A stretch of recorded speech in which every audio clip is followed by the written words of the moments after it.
சித்த மருத்துவத்தில் அன்றும் இன்றும் என்றென்றும் சேலம் சிவராஜ் சித்த வைத்தியசாலை ஒரு சகாப்தம்.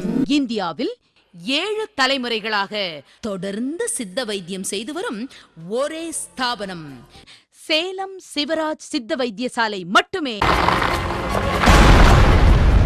7/7/1875 புதன்கிழமை வளர்பிறை நாளில் பஞ்சமி தேதியில் மகம் நட்சத்திரத்தில் எங்கள் மூதாதையர்கள் சித்த வைத்திய ஸ்தாபனத்தை துவக்கி வைத்துள்ளார்கள். 1925 தான் ஆங்கில மருத்துவம் இந்தியாவில் அறிமுகப்படுத்தப்பட்டது. இன்று சின்ன திரையை பார்த்து கொண்டிருக்கும் எனது அருமை தமிழ்நாட்டில் உள்ள எனது சொந்தங்கள் யாவருக்கும் சேலம் சிவராஜ் சித்த வைத்தியசாலையின் வணக்கத்தையும் நன்றியும் மீண்டும் தெரிவித்துக் கொள்கிறோம். சேலம் சிவராஜ் சித்த வைத்தியசாலை தமிழ்நாட்டில் 7 தலைமுறைகளாக சித்த வைத்திய தொழிலை செய்து வரும் ஒரு பாரம்பரியம் மிக்க குடும்பம் அப்படிங்கிறது உங்களுக்கு எல்லாருக்குமே தெரியும். இந்த சித்த வைத்திய குடும்பம் 1875 முதல் ஆரம்பிக்கப்பட்ட ஸ்தாபனம். ஆங்கிலேயர்கள் நம்மை ஆண்டு கொண்டு இருந்த காலகட்டத்தில் 1875 இந்த சித்த வைத்திய ஸ்தாபனம் எனது முப்பாட்டனார் முத்துலிங்கசாமி அவர்கள் 18 சித்தர்களுடைய ஓலைச்சுவடிகளையும் ஞானிகளின் ஓலைச்சுவடிகளையும் ஆராய்ச்சி செய்து கை தேர்ந்ததுனால இந்த சித்த வைத்திய தொழிலை முதல் 1875 18 சித்தர்களில் ஒரு சித்தர் வாழ்ந்த சித்தர் மலைக்கு அடிவாரத்தில் இந்த தொழில் ஆரம்பித்து நடத்தி வந்திருக்கார்.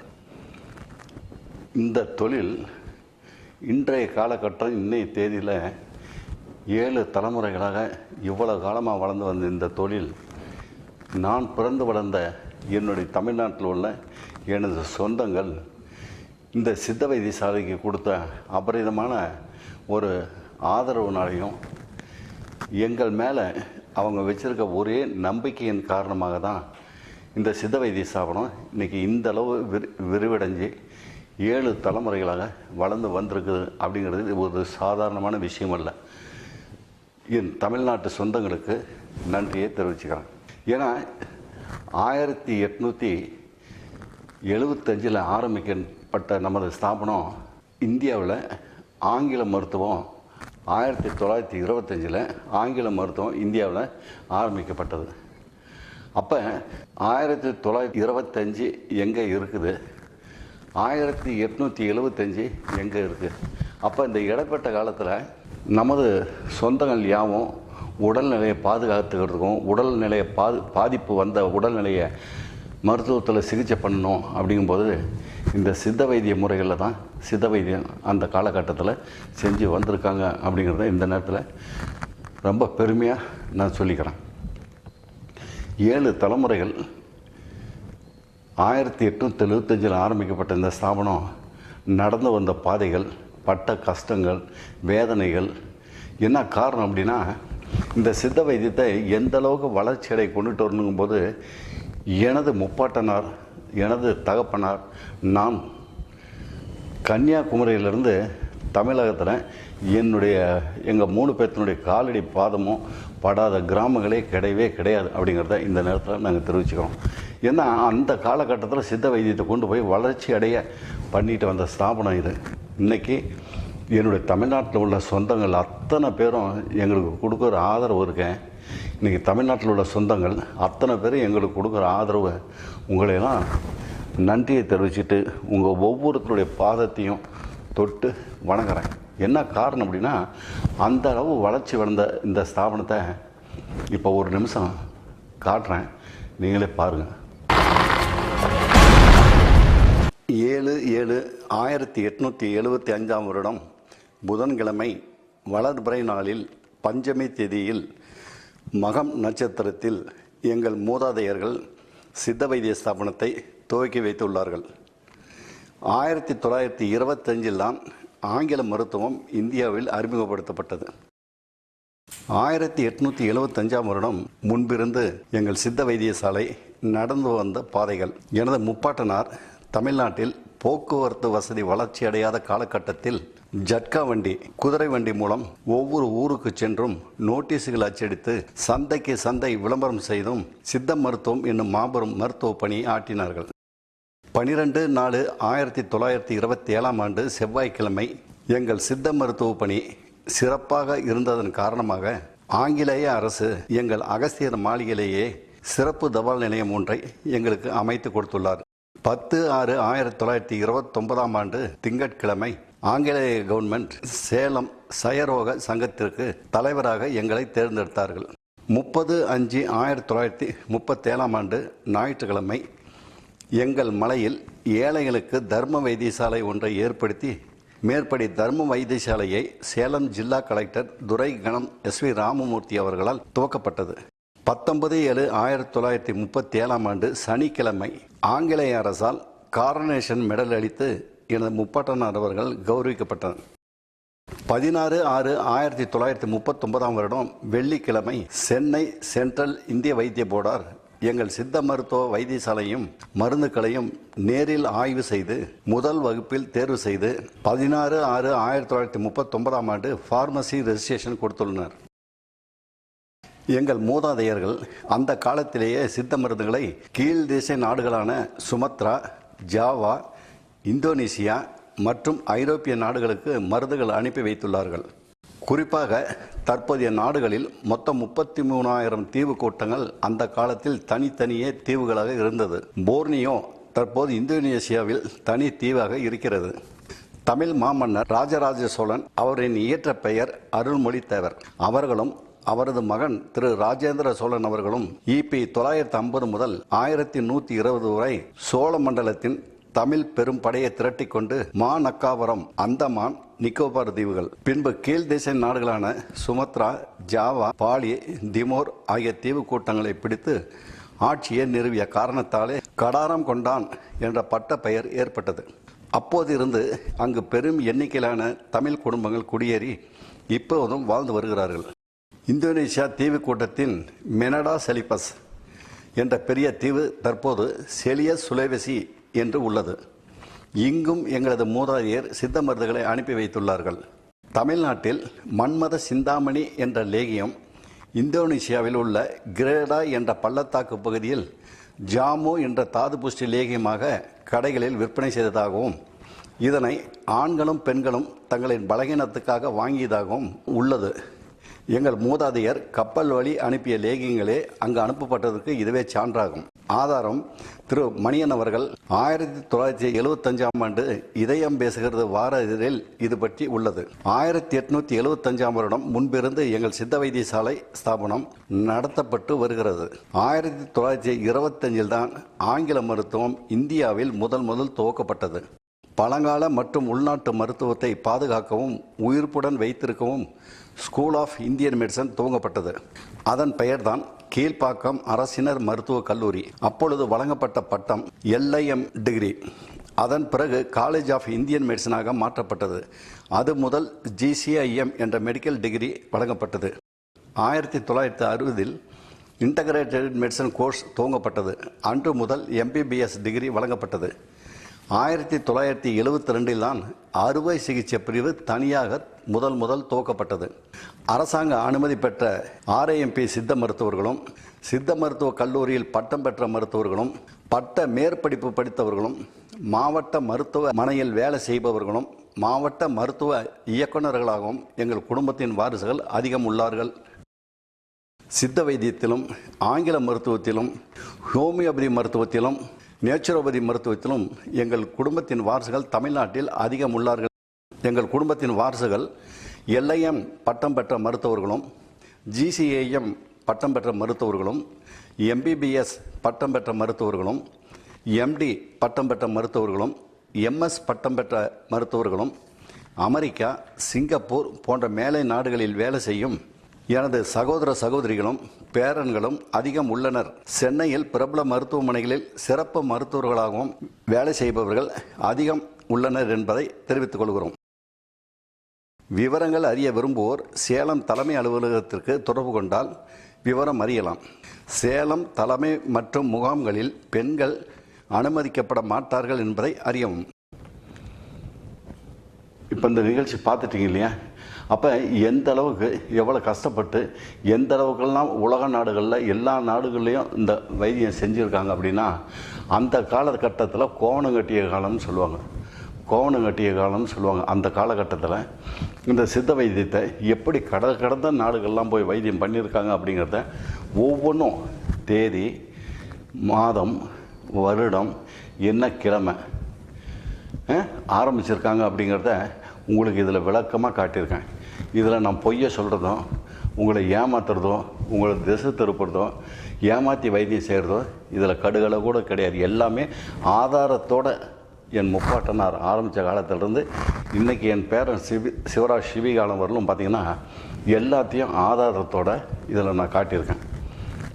அப்போ இந்த காலகட்டத்தில் இந்த வைத்தியத்தில் பண்ணிக்கிட்டு இருக்கும்போது பார்த்திங்கனாக்கா இவ்வளோ கஷ்டப்பட்டு வேதனைப்பட்டு வருத்தப்பட்டு இந்த வைத்தியசாலையை நடத்தி வந்திருக்கிறோம். அப்போ இந்த வைத்தியசாலையை நடத்தி வந்துட்டு இருக்கும்போது மனசுக்கெல்லாம் இன்றைக்கி தமிழ்நாட்டில் இன்றைக்கி விஞ்ஞானம் வளர்ச்சி அடைஞ்சிருச்சு அப்படிங்கிற ஒரே ஒரு காலகட்டத்தில் இன்றைக்கி எல்லாருமே பேசிகிட்டு இருக்காங்க. விஞ்ஞானம் வளர்ச்சி அடைஞ்சிருச்சு, அபரிதமான விஞ்ஞானம் வளர்ச்சி அடைஞ்சிருச்சுன்னு பேசுகிறாங்க.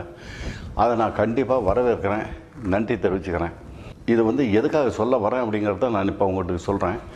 இந்த சித்த வைத்திய முறையை தமிழ்நாட்டில் ஒவ்வொரு கிராமமும் ஒவ்வொரு இதுவும் தொட்டு இதில் வளர்த்தி வந்துட்டு இருக்கிற இந்த கிராமத்தில் இன்றைக்கி இந்த பலகீன சம்மந்தப்பட்டதில் நாடு எவ்வளோ குட்டிச்சேவராகி எவ்வளோ சின்ன பண்ணமாகி நாசமாகிட்டு போயிட்டுருக்கு அப்படிங்கிறதுனால அதனுடைய பற்றி விளக்கத்தை நான் காட்டுறேன்.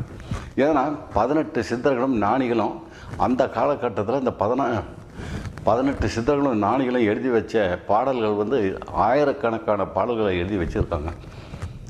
அதில் அகத்திய முனிவர் எழுதி வச்ச பாடலை இப்போ நான் காட்டுறேன். ஒரே ஒரு நிமிஷம் பாருங்கள். காணடா விந்து கட்டால் மனிதன் அல்ல, காரிகையால் தங்களுக்கு புரசன் அல்ல, வீணடா தேகங்கள் கெட்டு போகும், வெறும் வாயை மெல்லாதே பெண்ணாசையால், போனடா ஒரு நாளும் போன போமோ, புத்தி கெட்ட மடையர்களே புகழுங்கேளு, உந்தனிடம் விந்து அழிந்தால் எல்லாம் போச்சு, உண்டதெல்லாம் பாலாச்சு உறவும் போச்சுங்கிறார். உண்டதெல்லாம் பாலாச்சு உறவே போச்சு அப்படின்னு அகத்திய முனிவர் அந்த காலகட்டங்களில் தன்னுடைய பாடல்களில் பாடி வச்சிருக்காங்க. பார்த்துட்டீங்க இல்லையா? இந்த பாடல்கள் எப்படி பாடி வச்சிருக்கிறார் அந்த காலகட்டத்தில் அப்படின்னாக்க, எத்தனையோ 100 ஆண்டு 1000 ஆண்டுகளுக்கு முன்னாடி அவர் எழுதி வச்ச பாடல்.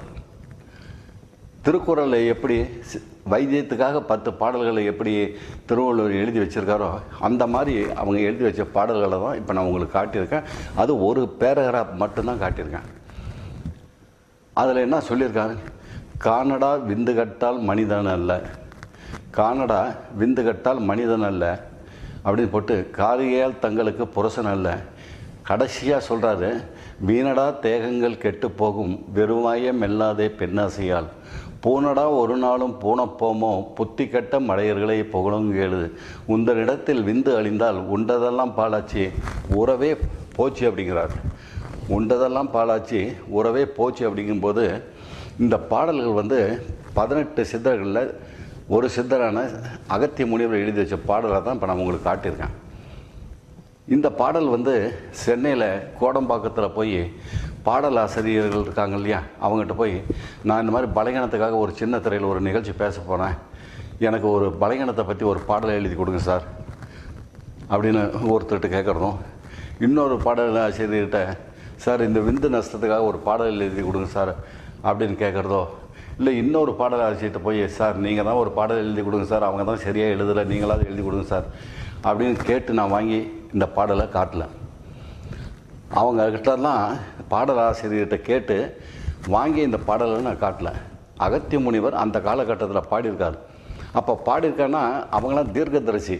எப்படி தீர்க்கதரிசி அப்படின்னா, இன்னைய காலகட்டத்தை மட்டும் அவங்க யோசனை பண்ண மாட்டாங்க. இனி வருங்காலத்தில் நம்ம சந்ததியெல்லாம் என்ன மாதிரி வாழ்ந்து என்ன மாதிரிலாம் பாதிக்கப்பட்டு எப்படியெல்லாம் வீணாக போகிறாங்க அப்படிங்கிறத தெரிஞ்சு வச்சுன்னா அவர் இந்த பாடலில் இந்த பலகீன சம்மந்தப்பட்டதை பாடி வச்சுருக்காங்க. அந்த பலகீன சம்மந்தப்பட்டதில் பாடி வச்சுருக்கிறாருன்னா உந்தனிடத்தில் விந்து அழிந்தால் உண்டதெல்லாம் பாலாச்சு உறவும் போச்சு அப்படின்னு சொல்லும்போது நம்ம தமிழ்நாட்டு சொந்தங்கள், நமது பேரன்களும் மகன் போன்ற வாலிபர்களும், ஏன் உடன் பிறந்த சகோதரர்களோட பார்த்திங்கன்னா வாழ்க்கையில் இந்த விந்து நஷ்டத்தை எப்படி பண்ணுறாங்க அப்படிங்கிறத இப்போ நான் காட்டுறேன் பாருங்கள்.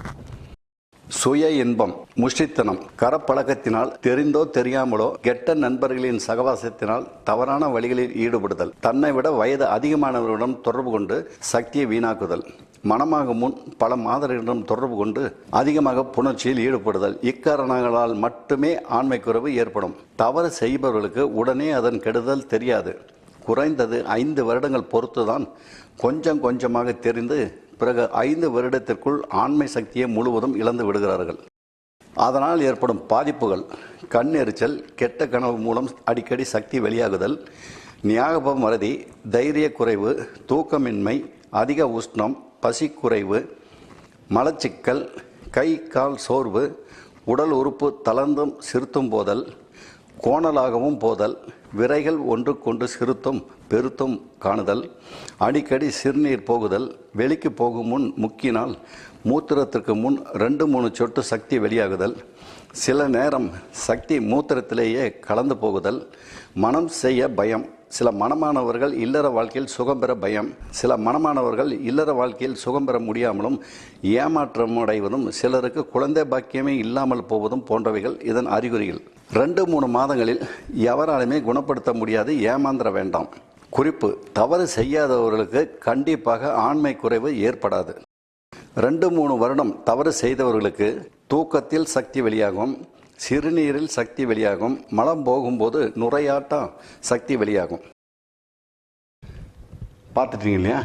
இந்த மாதிரி விந்து நஷ்டம் பண்ணி வாழ்க்கையில் சின்ன பண்ணமாகி எதுக்குமே பயன்படாத, திருமணத்துக்கே தகுதி இல்லாமல், அவங்க உடம்பே அவங்களால பார்த்துக்க முடியாமல், அடுத்த அடி எடுத்து வைக்க முடியாமல் வாழ்ந்துக்கிட்டு இருக்கிற நம்ம தமிழ்நாட்டு சொந்தங்களில் பேர குழந்தைகளும் மகன் போன்ற வாலிபர்களும் விவரம் தெரியாமல் தான் தப்பு செய்கிறாங்க. விவரம் தெரியாமல் தான் இந்த தப்பை அவங்க செஞ்சு வந்துட்டுருக்குறாங்க. என்ன காரணம் அப்படின்னா, தமிழ்நாட்டில் உள்ள எனது பேர பசங்களும் மகன் போன்ற வாலிபர்களும் எப்படி அப்படின்னா, விவசாயம் செய்கிற பையன்லேருந்து கோடீஸ்வரம் மூட்டு பையன் வரலும் பார்த்தீங்கன்னாக்க தமிழ்நாட்டில் உலக நாடுகள் எந்த நாட்டிலையும் இருக்காது. அந்த அளவுக்கு அழகு சிந்துற அளவுக்கு அற்புதமாக இருப்பானுங்க என்னுடைய பேர பசங்களும் மகன் போன்ற வாலிபர்களும். அவ்வளோ பெருமை. அவங்க கண்ணத்தை பார்த்தீங்கன்னா அப்படியே தலை அப்படி கடிச்சு திங்கிற மாதிரி தக்காளி பழம் மாதிரி இருப்பானுங்க ஒவ்வொரு பேர பசங்களும். உருவம் பார், அப்படியே பார்க்கவே லட்சணமாக இருக்கக்கூடிய அளவுக்கு இருப்பாங்க. அங்கே அவங்கள ஒருத்தனுக்கு கூட குறையே இருக்காது. அந்த அளவு ஆண்டவன் படைத்த படைப்பில் என்ன பண்ணுறாங்க நம்ம பேர பசங்க? விஞ்ஞானம் வளர்ச்சி அடைஞ்சிருச்சுங்கிறதுல கை பழக்கத்தில் தவறு செய்கிறாங்க. தவறான பெண்ணுக்கிட்ட போகிறாங்க. தன்னோட வயசில் மூத்த பெண்ணுக்கிட்ட போய் தன் விந்தை அழைச்சிட்டு வராங்க. ஏன்னா அது விவரம் தெரியல. அப்போ விவரம் தெரியலங்கும் போது அதுக்கு என்ன சொல்கிறோம்? அந்த விந்து நஷ்டம் ஏற்பட்டால் என்ன பாதிப்பு வருது அப்படிங்கிறது அவங்களுக்கு தெரியாமல் தான் இந்த தப்பு செஞ்சு அவங்க வாழ்க்கையை வீண் பண்ணுறாங்க அப்படிங்கிறத இதில் நான் சொல்லிட்டு வந்துட்டுருக்கிறேன். இந்த மாதிரி வீண் பண்ணிட்டு வரும்போது அவனுங்க வாழ்க்கை மட்டும் வீணாகலை. கல்யாணம் பண்ணும்போது மனைவியை இல்லறம்பத்தில் திருப்திப்படுத்த முடியலங்கும்போது தமிழ்நாட்டில் உள்ள ஒவ்வொரு பெண்களுடைய வாழ்க்கையும் வீணாகிட்டு இருக்குது அப்படிங்கிற ஒரே கவலையில் தான், வருத்தத்தில் தான், வேதனையில் தான். ஏன்னா தமிழ்நாட்டில் இருக்க அத்தனை பெண்களும் என் மகள் போன்ற பெண்கள். தமிழ்நாட்டில் உள்ள அத்தனை பெண்களுமே என்னுடைய சொந்த மக போன்ற பெண்கள் தான் அத்தனை பேருமே. அப்போ அவங்களுக்கு ஒரு பாதிப்பு வருது அப்படின்னா, இந்த சேலம் சிவராய் தாத்தா இந்த 74 வயசில் பார்த்துக்கிட்டு வேடிக்கை பார்த்துக்கிட்டு இருப்பேன் நான். இவ்வளோ மூலிகை ரகசியம் தெரிஞ்சனா பேர பசங்களை விட்டுருவோன்னா, மகன் போன்ற வாலிபர் தான் விடுவனா, மகள் போன்ற பெண்களை விடுவனா?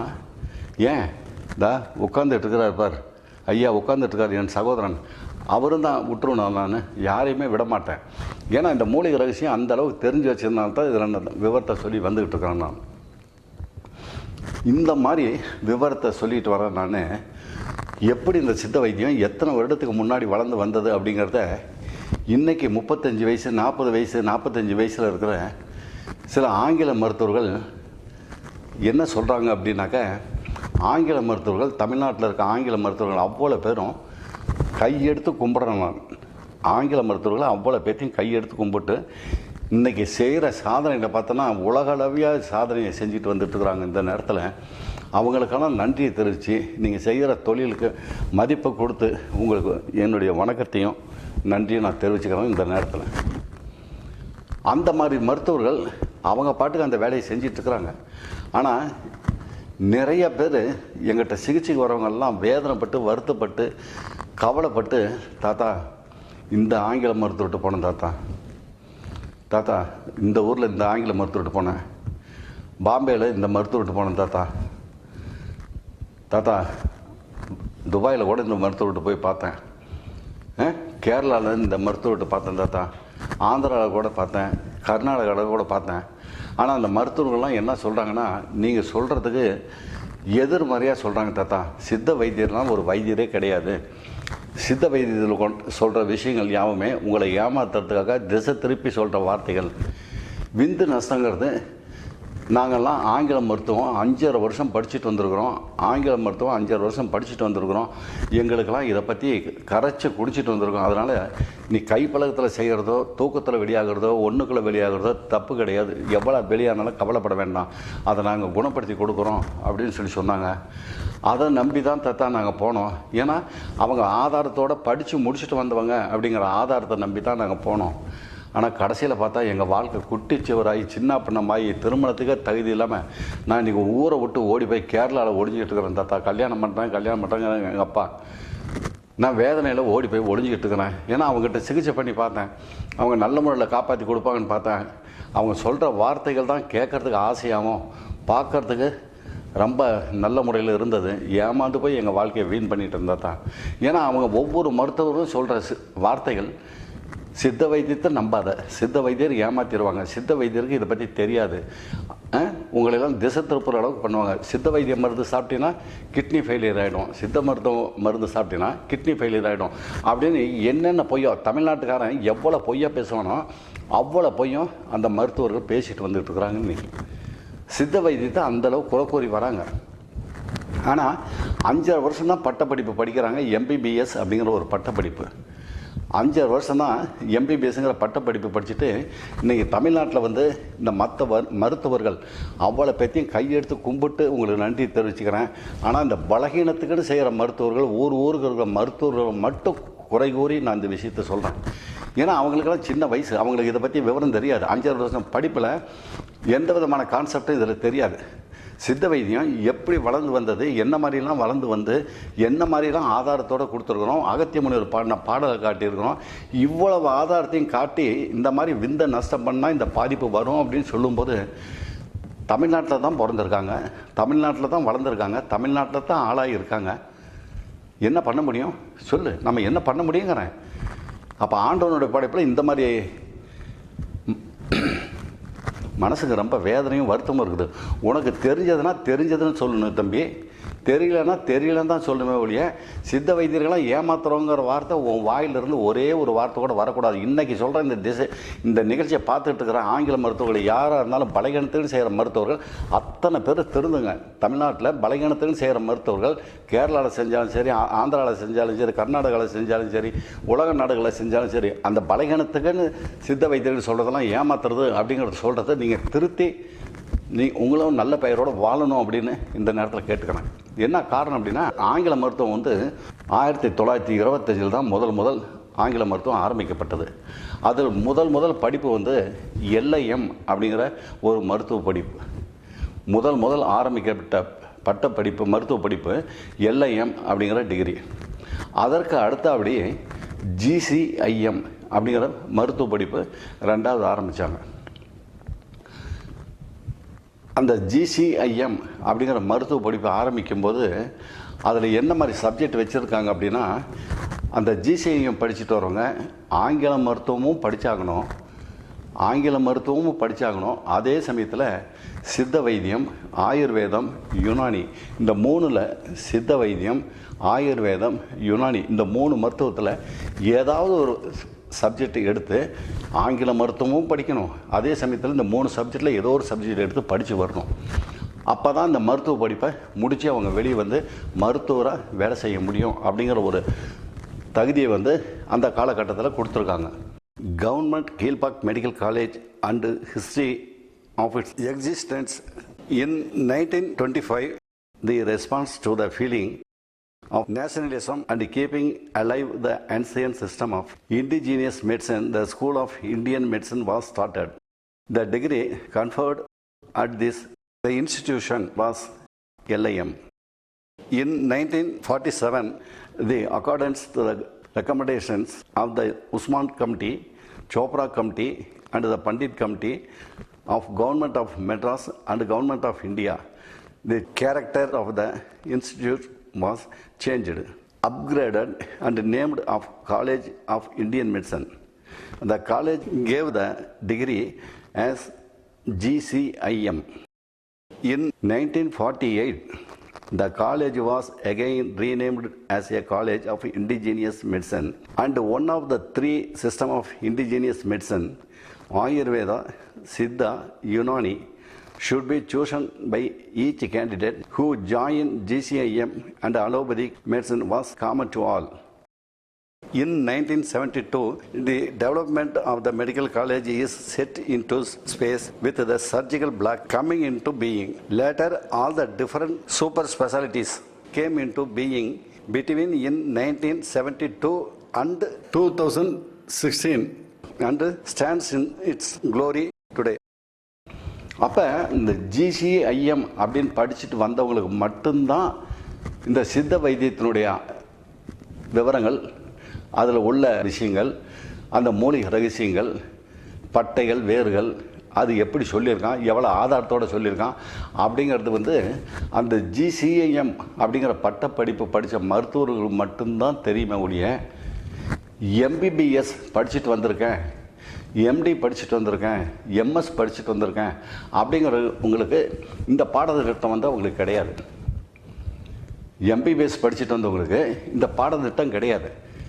இது எதுக்காக இவ்வளோ ஆணித்தரமாக கூறுறோம் அப்படின்னாக்கா, எங்களுடைய குடும்பத்தின் வாரிசுகள் இப்போ ஒரு நிமிஷம் காட்டுறேன் பாருங்கள்.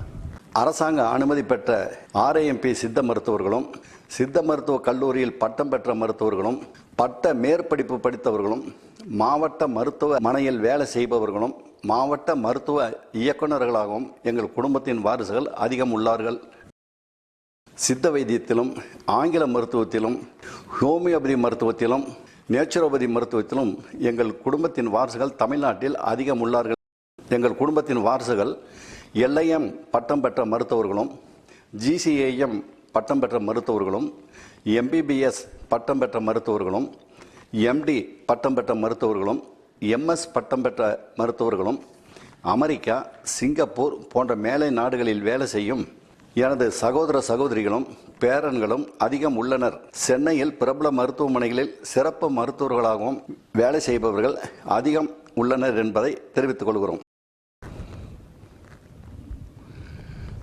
எங்கள் குடும்பத்தினுடைய வாரிசுகள் பார்த்தீங்க இல்லையா, எங்கள் குடும்பத்தின் வாரிசுகளோட மேலை நாடுகளில் வேலை செய்கிறவங்களும் சரி, சென்னையில் வேலை செய்கிறவங்களும் சரி, உலக நாடுகளில் வேலை செஞ்சுட்டு இருக்கிற எங்களுடைய வாரிசுகள் அந்த ஆங்கில மருத்துவத்தை படிச்சுட்டு, தாத்தா நாங்கள் கூட பலகீனத்துக்கு நாங்கள் இதில் செய்கிறோம் தாத்தா ஆங்கில மருத்துவத்தில் அப்படிங்கிற ஒரே ஒரு வார்த்தையை இதுவரையிலும் அவங்க யாருமே சொன்னது கிடையாது. மேலை நாடுகளில் வேலை செஞ்சுட்டு இருக்கிற எங்கள் பேர பசங்க, எங்களுடைய வாரிசுகள் யாரும் விடுமுறைக்கு வந்தால் அவங்க கூட தாத்தா நாங்கள் பலகீனத்துக்கு அங்கே எல்லாம் செஞ்சிட்ருக்கோம் அப்படிங்கிற வார்த்தையை சொல்லலை. ஏன்னா பலகீனத்துக்கு அப்படி ஒரு கான்செப்ட் இல்லை அப்படின்னு அவங்க சொல்கிற ஆதாரத்தை வச்சு தான் இந்த நிகழ்ச்சியை நான் சொல்கிறேன்.